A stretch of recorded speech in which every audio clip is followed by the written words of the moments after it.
A name can totally change how you see something, right? But what happens when that name isn't just a little off? What if it's completely deceiving? Well, in the world of flowers, one simple nickname has caused like a century of confusion.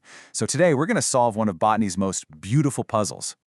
Okay, so let's meet the star of our show, Miltonia spectabilis. I mean, just look at it. It's this gorgeous orchid from Brazil with these elegant petals and a lip that looks like it's been hand-painted. And what's great is that it's actually pretty easy to grow, the flowers last a long time, and collectors absolutely love it. But a lot of people know it by a different name, the pansy orchid. And right there, that's where our whole mystery really kicks off. I mean, take a good look at this flower. Does it honestly scream pansy to you?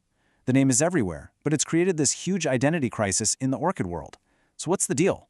Is this the real pansy orchid, or have we all been getting it wrong? All right, let's start digging. We're about to dive headfirst into a classic case of mistaken identity to finally unmask the real pansy orchid.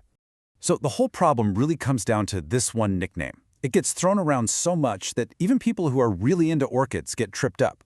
See, the name pansy orchid is used for two totally different, although, yeah, they're related, groups of orchids.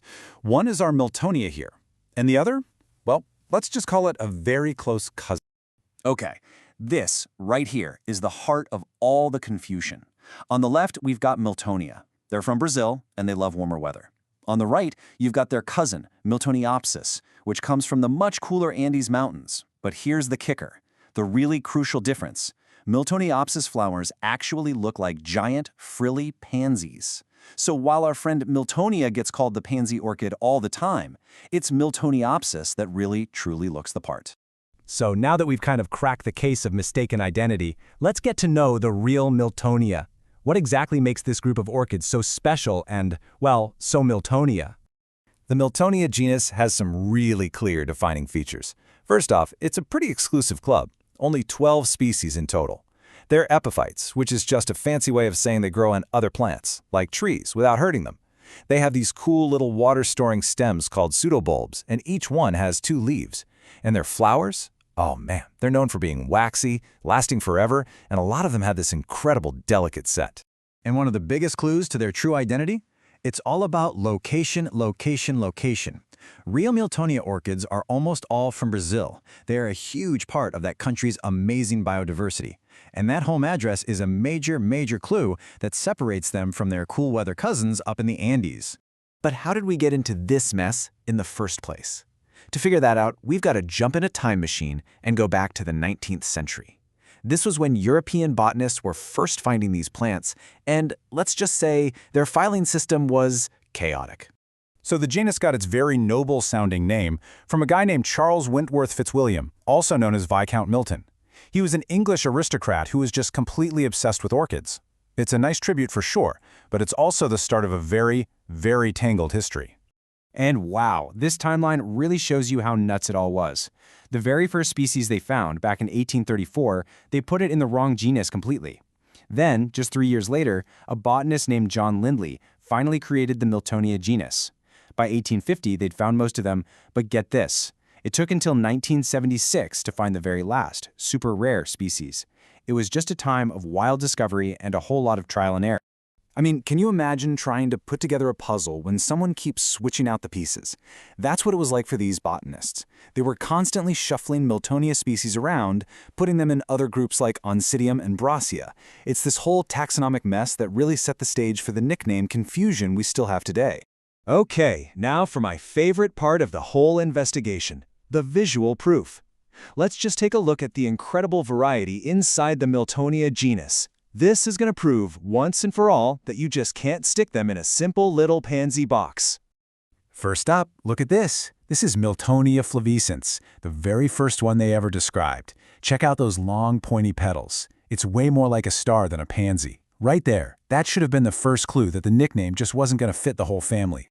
And then you get this one, Miltonia russelliana. It's kind of like the introvert of the group. See how its petals are always kind of folded over the center? They never open all the way up. It has this shy, really unique look that is, again, a million miles away from a flat-faced pansy. Next up is Miltonia cloezi.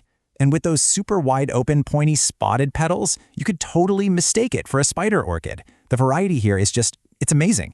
It really hammers home just how different all the members of this genus can be. And for our last piece of evidence, check out Miltonia candida. This one's a bit of a copycat.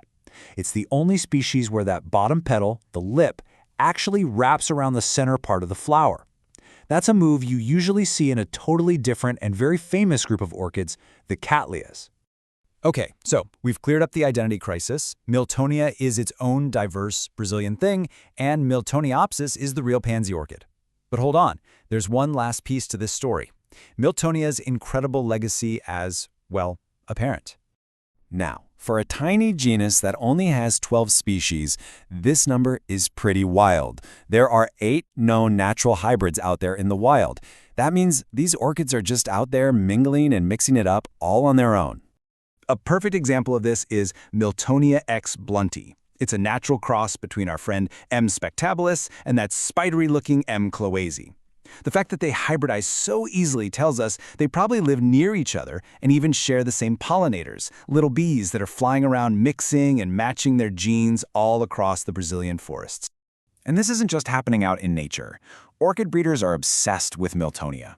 Their beauty, their long-lasting flowers, and the fact that they play so well with others genetically, it makes them a total cornerstone for creating thousands and thousands of new, man-made hybrids that collectors all over the world go crazy for. So, there you have it. Puzzle solved. The pansy orchid confusion is really just the result of a messy history and a nickname that got stuck to the wrong plant. The real Miltonia is this incredibly beautiful, super diverse genus that is the true gem of Brazil. It's wild to think that it took more than 100 years to unravel this one simple case of mistaken identity. It really makes you wonder, doesn't it? What other amazing stories, what other beautiful wonders are just hiding out there in plain sight, just waiting for us to take a second to look a little closer.